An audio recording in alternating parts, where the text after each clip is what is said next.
Welcome down to Chessington World of Adventures. It is the final day of the 2025 season. Although there's a few buyout days left, this is the final public day before we head into winter. Now, as you can see here, we are down in Amazu, and it's our first real look at the new walkthrough for the Lorikeets. And indeed, the Lorikeets, the pigeons, and the other birds are now at home in here. Although you can't walk through here yet, it does look really, really nice.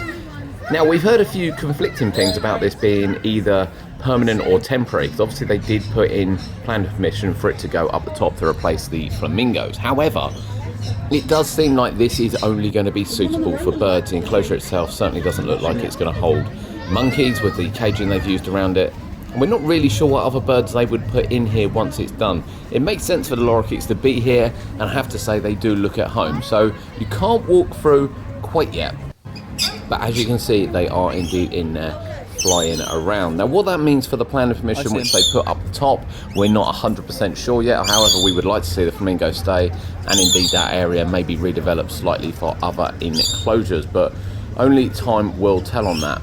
We think this will probably be open for zoo days or even the buyout days in the next couple of weeks, but as you can see, all the signage is up. It looks really nice down here. It's all been painted up nicely, and we do wonder as well why they don't use the green which they've used here on the back of the poor old owl cages, which look a little bit boring, to be honest. But Lorikeets all at home, which means they have now been removed from the top area by Zoofari. We also, of course, have the birds down here which were in Trail of the Kings, so we're not sure what's going on down there, as that is still closed off. However, Paw Patrol continues at a fast pace. On site now we have track. Track is on site. You can see here that tarmac has been done as well. The flooring has been really pushed sort of to the limits of where the theme and the station area and rides will be, which is great to see as the area really comes together. And we probably won't get to see this too much over the next couple of months with what's open in the park. More track arrived in the car park as well. We believe all the track is now here for the ride, so it's very much a case of taking it over and getting it installed. Various support structures have also arrived, but no sign yet of the third ride, sadly.